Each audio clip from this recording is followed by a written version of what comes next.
Ey cemaatler, ey yaş oğlanlar. Bir deslap bir kısaca mukaddeme formasına bir hakikat, bir hakzat aydeyin, bir fikredin şu gururuna. Önkü adamlar, önkü musulmanlar hamana 500 yıl bundan odol. 1000 yıl bundan odol. Ya sahabaların dövrüne ki beter. Indi berrakları kanimat, ama o sahabaların dövrü ki beter. Peygamberin şagirdleri. Ne marada? Dinlen, adamlar öz ruhunun hoşluğundan müştikler. İmanı, ibadati, özü bilen Hudayın arasındaki yağdayları hoş müştikler. Nihayet özünü gözleyecek bolsa, qovdat yiyip, qovdat içip, qovdat giyip öz innamını bakyan müştikler. Emme olar dövrükteki zaten zahmet çekmeyen müştikler. Daşına odallasın, öyüne odallasın, dövrüğüne odallasın. İn ulukan sahabalan zamanına, Peygamberin yarının zamanına fakat imanına odallayan müştikler. Aslında halkın, yani halkın öyünü, halkın zindigisini, palanın gelini bicire gediye, palanın oğlu bicire deyip, aslında onun fikirlerine yokmuştuk da. Halk bilin işleri yokmuştukla adamlar bilin. İşleri yokmuştuk diyenin, çeşim hem çeşmi yokmuştuk. Çeşmi be hem çeşmi yokmuştuk. Onun zindigisini göz tüküp, palanın öy biciremiştik, kabil ne değil deyip, adamlar biriyamıştık, sadamıştık. Her kim öz yürek hoşluğumıştık da. Halkın zindigisine gözden, halkın öyüne göz tükmeyenmiştik. Adamların kefi bilin işleri yokmuştuk. İmme adamlara da nihayet ağırbaş yakşılığına yetiriyenmiştikler. Nereden adamlar bilene işleri yok. On öy bicirek bildi bey değilin deyip. İmme adamlara da hayır yetirmeli olsa öz öyüne bir gidiveriyen hamana da. Ol sahabalın dövrü ki ona ağzak bir ara aslında akıl çatanak olara. Bir misalını aytıp vereyim. Hazreti dünyanı öpperen Hazreti İbn Ömer radıyallahu anh. Hazreti Ömer'in Abdullah diyen oğlu. Dünyanı innemeyen ömrünü geçiren tarihte yakası belli adam. Peygamberin cavan sahabası. Misalını gözden. قال ابن عمر رضي الله عنهما اشتروا لي عنبا فاشتروا له عنقودا فأتي به عند فطره. Ağda aradamış, ağda çar vakt yetip geliyen, gün yaşak vakt, ağda çar vaktta. Ohum, men ağda çarıma bir salqanak üzüm Allah'ın getiren deyiptir. Salqın üzüm Allah'ın elan deyiptir. Ohum, içerisinden biri bana bir salqanak üzüm getiriptir bağdırdan. Ohum, şu salqanak üzümü bir çın metaç, çın fakir adam Hazreti İbn Ömer'in oğlunun öyüne geliyerliğini görüp salqanağın iyidine düşüp öyüne geliptir. Bir metaç qarib adam da. Ohum qafin ağzında metaç adamı Hazreti Ömer'in oğlu görüptir. Faqala ya cariye nawili hada al-unqud hada as-sa'il. Ohum bir qiyid oğlan çıkmamıştı. Hayt palancan deyiptir. Şu salqanaq üzümü şu adamı ver deyiptir. وهم ذنانا سعيدبتر سبحان الله شيئا اشتهيته نحن نعطي السائل ما هو أفضل من هذا ذنانا سعيدبتر أغضن أشتا من النبتر onu ödümüz yola salar deyiptir, çörek verer, şeker verer, ama o qavraklat verer deyiptir. Qala ya cariye, a'tihi al-unqud. Ay şon gözü şona düştü deyiptir, şon yüreğinde şoğa alamasın. Berat alqana şona deyiptir. Men başadat men ağzım açarın deyiptir. Kaza fi tabaqat ibn Sa'd. Halkın öyü bilene işleri yokmuş. Yürekleri hoş olup yaşaptırlar. Malın gurrunu haşa. Malın gurrunu. Ama şu ullem giyici odak da yasıdan son olur dağına tıryança bereketlimiştik giyicileri. Yasını okuyacak. Yasıdan son hemen oturup çay içecekler. Çaydan son oturuşup halal gurrunu edecekler. Ondan son hadir sağa 8 vallahi. Olun devrünü. İnne haçan 10 olmalı ve haçan ertiden atmalı saat 5'te. Ohum ak didarları olyanmıştık. Ne mi deyip? Ömürleri, fikirleri, gayratları dünyanın başağaylığına değmiştik. Çın yaşayış olurda varmıştık. Danat diyençe o giyici uzakluk emme şu mahal bilin şu mahal camiye beşeriyet. Şu insanların yaşayışında danat di gün yaşlı, danat di gün yaşlı kim bilip kalıyor? Bir bereketçiliği var. Ne mi deyip? İnsan inni ne molttur? Ine asıl gurrun ştay. Inne adamlar öz hoşluğuna de fakat daşarina odalacakta. Özünün yürek hoşluğu bilen işi yok Allah bilen öz arasında. Inni näme bolupdyr? Kulak adamlaryň kefinni we adamlaryň öýünni bolupdyr. Emma adamlara da hayır getirmelerden bolupdyr. Nägat beraks bolýar? Öňkü adamlar, adamlaryň öýü bilen işi yok, adamlaryň kefi bilen işi yok. Emma edip adamlara hayır getirişiniň özde agzy araza, agzy açan wagtynda ijek salkanagyň beraga diýipdi. Emma inni hayt palanyň gelininden, palanyň gyzyndan, palanyň oglundan kim almaly? Emma şu palanyda bir zat gerek bolsa işimiz ýokda. Bir vaqiyyatay zindigi, bir haqiqat ki insana ağır gelýär, emma boýnalmasak çäre ýok, beraks bolupdyr. Ohm inni bir sual gelýär da, hop näme diýip agdaýan onda şu gurrun, şu minberden Allah'ın kelamynyň tefsirini 5 daqiqa wagt geçdi şu gurrunlary. Netijesi näme homşyň? Netijesi şi. Alan aýtjak gurrunum. Şaydan gurrunumyň netijesini dinleň. عن عائشة الصديقة رضي الله تعالى عنها كنت أغتسل أنا ورسول الله صلى الله عليه وسلم من إناء واحد يبادرني وأبادره حتى يقول دعي لي وأقول أنا دع لي رواه النسائي. نتيجة شو؟ نتيجة نعمل لي أنا مذ هدرة عائشة ديار أنا مذ هدرة عائشة ديار Enemid Hazret Aişa diyar. Ey Müslüman, Muhammed Resulullah'dan ay diyar. Aleyhissalatu vesselam. Min Aişa Resulullah aleyhissalatu vesselam menen gusl ederdim diye.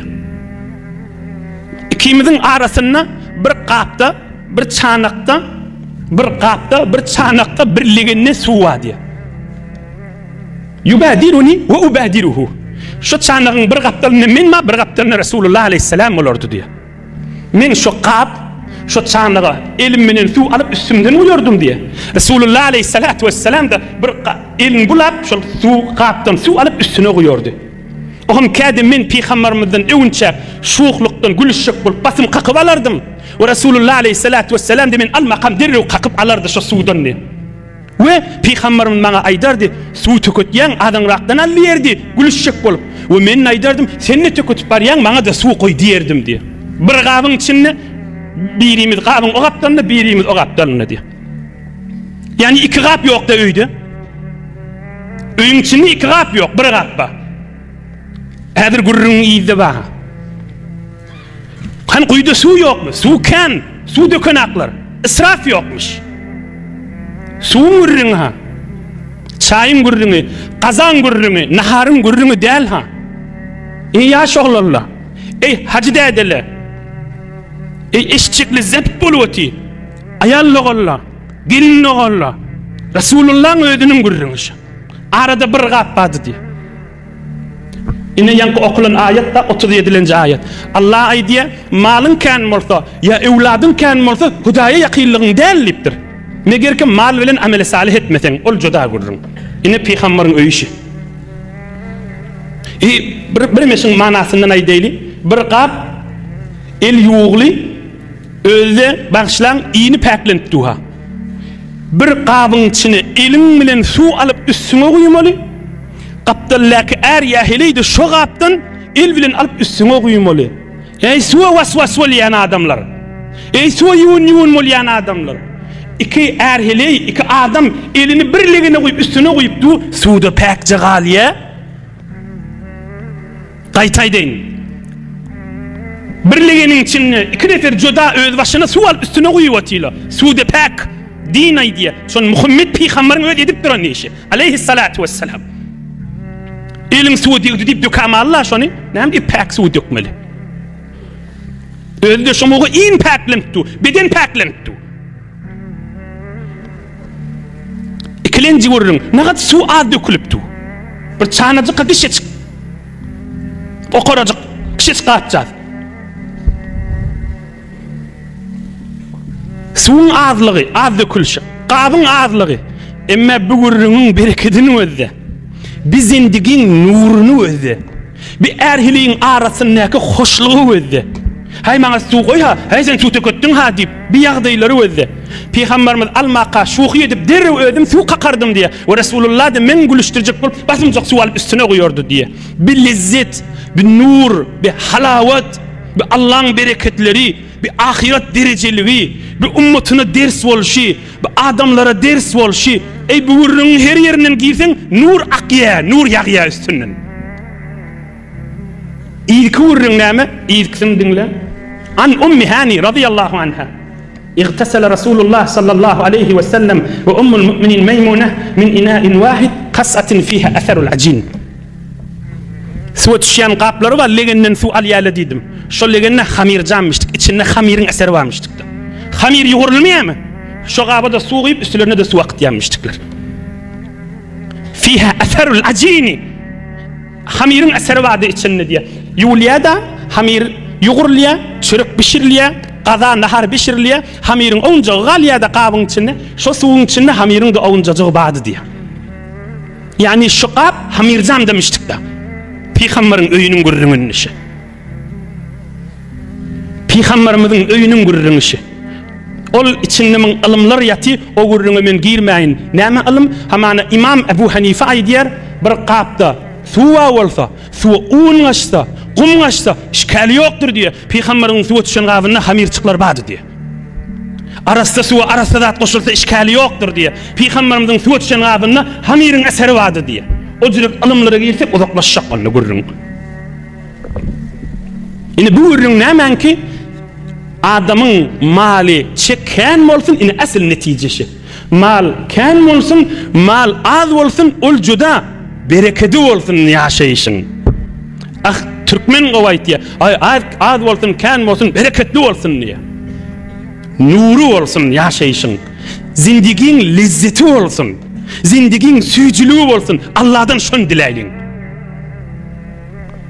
Çi mal kän bolsun, çi mal az bolsun. Mal kän adam bolsa, Allah mal beren adamsy.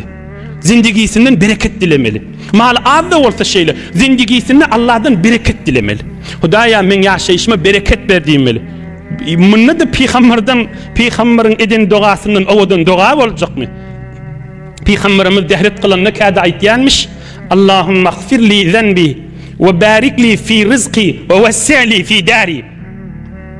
Hudaýa men günälem geçigli bolsun, ırsgalym bereketli bolsun, haýatym giň bolsun, ýüregim darykmasyn diýmiş. 10 hektar bolsun nidigdäki. Gaýtaýdyn, Hudaýa günälem geçilsin. Ve barik li fi rizqi, ırsgalym bereketli bolsun. Yoksa Peygamberimiz ine bir gapdan suwa düşýänmişdikler, şo da hamir jammışdyk. Emma bereketlimişdik. Keyfet bir yaşaptırlar. Lezzet alıp yaşaptırlar. Bir riya yaşaptırlar. Zibayı der sadegi sade olup yaşaptırlar. Yine hemme gurrunlun neticesi peydasışı bir oğul gidimiz terbiyet veremizde ey cemaat vazifamızda sadalık yaşamağı terbiyet vermeli. Ve bir ahun gariplığı öğütümlem. Yok gariplığı öğümellel. Gariplik ya pulluluğun gurrunu değil. Zindigiye bereket gerektir diýmeli. Halkın zindigisini göz tükmesizlik. Onun munin zindigisini gurrun edip öl ýaşaýyşyny ajytmasızlyk. Oňşoňkor bolmak, kanahatly bolmak, ýüregiň giň bolmak.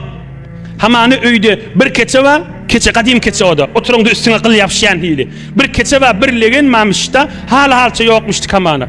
Emma özüň ýüregiň hoş bolly gülle ýaşa diýmeli. Onuň munyň öýüne göz tüküp nämem kim ha nämem kim diýip daşyňa wadalyjak bolup içiň süýjülügini aýrama diýmeli. Daşyňa wadalyjak bolup içiň süýjülügini aýyrma diýmeli.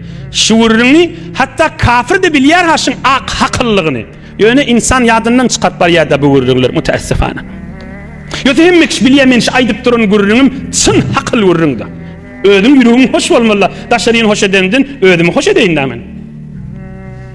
Onda da bolsa kän zindigiyle süýji bolar ýany kışyn terbiýet bermeli. Oglum diýmeli, gyýdym diýmeli, öýlenmäkä, danışga gitmäkä, bazarlara goşulmakä.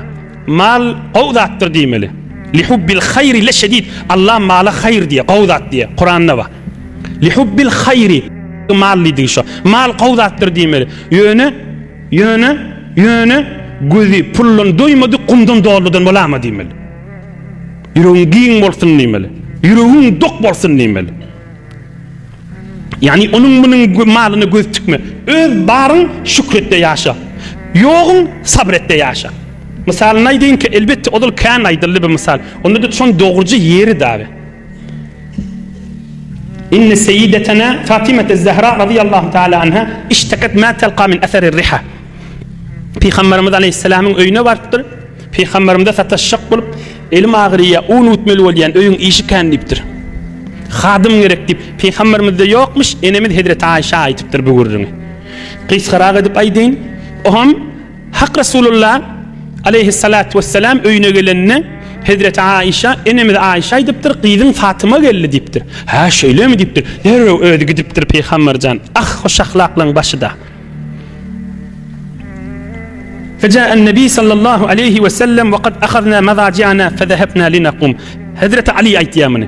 Resulullah gel yerliğini bilip biz düşükte yatıytık diye. Gel yerliğini bilip turcak bolluk Peygamberimiz ona çeliği gel turmang deyip qıydı bilen körekeni ikimizin arasına gelip çığırıp oturdu. Hazreti Fatıma aytiya Peygamberimiz bigat bile yakin oturdu. Mübarek ayağının soğukluğunu kursağımda hissettim. Yani Peygamberimizin mübarek ayağı Hazreti Fatıma'nın kucağına düşüptür da. Aham Peygamberimiz aleyhisselam aydıptır. Ela uallimukuma hayran mimma seeltuma. Öye hadım gerek, öyün işi kendiyanız mı deyiptir. Hava deyiptir. Size bir qavda doğru deyim mi deyiptir. Şonu okuysanız, şonu etseniz öyünüz bereketten dolu olur deyiptir. Öyünüzde daha bir hadım bayanak, öyün iş yenilecek boluverer deyiptir. Ayet ya Resulallah.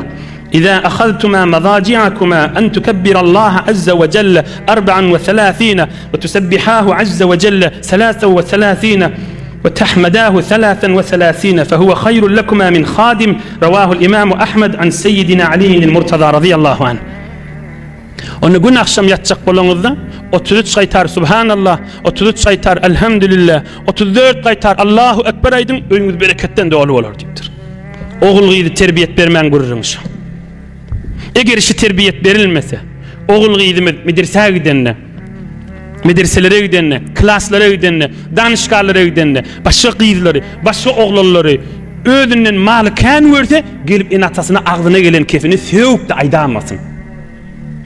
Qaytaydın, ey en atalar, odul terbiyetine kuymasak, bir adama Huday mal kan veriye, az veriye, hemmes imtihandır, öz yüreğin hoş olsun deyip terbiyetini, şun kaydılan gururunları aytmasak, bereket muhimdir, yürek hoşluğun muhimdir. Resulullah canın günü şu direk, o kadim zaman, o zamanı da altından kâfi dikmişle varmış. Kadim zaman ki o diyeti de düşündürün. Kadim zaman neyse, Hazreti Ömer'in zamanında Mesir, oğuluydaydın şimdi, Mesir feth oluptur da, evvelin fethedilen şehirde 4000 apartman varmıştık da. 4000 metre 4000 apartman varmıştık. Haçan 1400 yıl oldu. Resulullah'ın öz zamanında. Bir şehrin içinde. Ve 400 melhe bir şehrin içinde 400 olukon park varmıştık. Şimal şehrimizde neçe park var? Olukon şehirde. Bar 50 tane değil olukon parktan. 50 tane değil ha. 5 vardı 50 de. Ama şu şehirde 400 park varmıştık da. Muhammed Peygamber'in öz zamanında. Aleyhissalatu vesselam. Ay o zamanında hiç yerde hoş geçirilmemiştik. O zamanında palamıştık ya o cüre değil. Peygamberimiz de tamam altın kumuştan kapçana kalp bilya umuğa. Oğul gıydı düşündürmeli vururun. Eğer bunu düşündürülmese, yan kayta, bazıları girse, danışkarları girse, başka adamların mal mülkünü görüp inatasına gelip foş keplamasın. Bir direk kepleri aydamasın. Ya zindigiye girinden sonra mıdam zindigisinden zeyrini almasın. Hoş yaşaman gururunu düşündürmeli, yolunu aytmalı. Bereket muhimdir demeli. Yürek hoşluğun muhimdir demeli. Kanunu zindigi daşlar. Onun için Peygamberimiz aleyhissalatu vesselam oğul gıyda aytmalı. Vak aytmanı doğru dil yok mu? Açıklap aydıp bilen akmı? Zept olup eşittir. Başkasına da eşittir. Bereket muhim olansan da Resulullah aleyhisselam aydıptır. İnna Allah Teala harramel hamra ve thamanehu ve harramel meyte ve thamaneha ve harramel khinzira ve thamanehu. Ravahu Ebu Davud. Huday Teala Resulullah ihtiyacın. Huday Teala arağı haram etti. Haram meşrubi. Pulunu da haram etti. Donuzu Allah haram dedi. Satıp pulun almasını da haram etti. Maslığı haram dedi iğmesini. Satıp pulun almasını da haram dedi. Resulullah ihtiyacı. Yani şonmenin mal köfeliye bereketi yok boluyor. İyiliği yok boluyor. İnnallâhe Teâlâ harramel hamra ve semenehu. Bir rivayette ve semeneha. Arağı haram etti. Satıp pulun almasını haram etti. Maslık iymesini haram etti. Satıp pulun almasını haram etti. Hudayı utup olmaz. Hudayı utup olmaz. Rabbul alemin utup olmaz. Doğru da haram etti iymesini. Satıp pulun almasını haram etti. Ve semenül bagyi haramun. Ravahu Daraqutni. Zinanı haram etti. Zinadan pul alsa Allah onu haram etti. Resulullah'ın sözü. Ve semenül bagyi haramun. Zinanı haram etti. Zinatından pul alsa onu da Huday haram etti. Evi de yok, iyidi de yok da. Bereketi yok dedi de. Oğul giyid zindigide düşündürmeli. Akıbeti yok, sonu yokluğunu düşündürmeli. Allah şonuna bereket koymandır, nur koymandır, lezzet koymandır diymeli. Ama halal mal kan olsun, az olsun. Şükrü sabrı olsa berekette. Şükrü sabrı olsa berekette. O malın gururunun ahirki peygamberin derman sözüne deyin, o şun menen tamam edeyin. Adam malın küfürtecek, qowy işler etjek. Bir fakir adam malı az qowy iş etip bilen akda. Hamany bir fakir adam gıyreti var içinde tefsire gelipdir, dini düşünüyor. Malım bolsa kan mataç adamları özdesem, din yürüsem, gayratı çaykan ya da Resulullah can cevabını aytıptır. İnnemad dünya li arba'ati nefer. Abdun razaqahullahu Teala malen ve ilmen fehuve yettaqi fihi rabbehu ve yasilu fihi rahimehu ve ya'lemu lillahi azze ve cel fiha hakkan fehâzâ bi afdalil menazil. Dünya varada 400 adam vardır deyiptir Peygamberimiz. Bir adam vardır, malı kandır. Hudaý da tanıýa. Malı bilen doğan garnaşynyň arasyny mehabbet etdirýär. Malı bilen günaha harc etmeýär. Malı bilen Hudaýyň munna garip kasardan çürim bermeli hakları vardır deyip onu yerine yetirýär. Bula iň uly derejede deyipdir. Emma yene biri var. Hudaý tanıýa. Harca deýnise maly yok. Fehuve sadikun niyye. Yekulu lev enne li malen. Mali yok. Allah'ın huzuruna canı bilen aytya. Ey Rabbim Allah. Menne malım olsa şüzle qowy işleri etjektim da. Öýlenip bilmeýärleri örjektim. Zindigisinde kynçylyklara gollaşjakdym. Malım yok menni aýdýa. Peygamber aýdýa, şo qowy iş eden adam menen şu canı bilen Hudaýyň huzuruna aýdan adam kıyamatda sogaby dippi dipseň diýdi. Gaýtaýdyn. Bir adamın malı olya yaxşılık etdiye, qowluk etdiye, sogaby iş etdiye, her sogaplar bolsun. Inne biri var şon etjek bolya maly yok. Güýji yok. Aňlyp galýa men de şijir malym bolsa jan Hudaý, men de şu qowy işleri etsedim da diýip. Men de şu mal ilmi düşse şu işleri etjek da diýse. Peygamberimiz aýdýan, "Fe ecruhuma sawa." Kıyamet ikisinin derecesi tepe destin diyor. Emma iyidi yine iki nefer var. Ve abdun razaqahullahu malen ve lem yerzuqhu ilmen. Emma bir adamın malı var, Hudaý tanıyanak. Malı bilen günah etýär. Günah etýär ve yine günahın ýerine gidýär. Ve yine günahın ýerine gidýär. Fehada bi akhbasil manat. In pes adam diýipdir Peygamberimiz. Malı var fakat günah etýär. Qowy iş etmelerden. Qowy iş etse de haram mal bilen etýär. Yine bolmaýar. Emma yine biri var. Hudaýa tanıyanak. Pulu da yok. Men bir ilmde malum bolsa şular estem da diýär. Günah işler etjek da. Fe wizruhuma sawa. Günahda kıyamet tepe destin ikisi. Mal tapsa şu günahını etjekden da malın ýerine geçip. Mal tapsa şu günahını etjekden malın ýerine geçip. Fe wizruhuma sawa. Hadisun sahih. Günahda ikisi tepe destin da. Ve kıyamette men bir işleri edemek ki diýjek. Ýerine geçipdim diýjek. Emma o sogap barada. Kan sogaplar maňa ýazylypdyr da. Hudaýa men bular edemek ki diýjek. Sen şolary etjek bolup ýerine geçipdin, güýjüň çatmady ýöne diýiljek. Ene din gurrunşi. Resulullah'ın gurrunu, özünün edin işi ve özünün dirman aydan sözlerin hizmetine de yetirdim. Allah yaşayışını iman baylığından ve malını bereketten dolu etsin.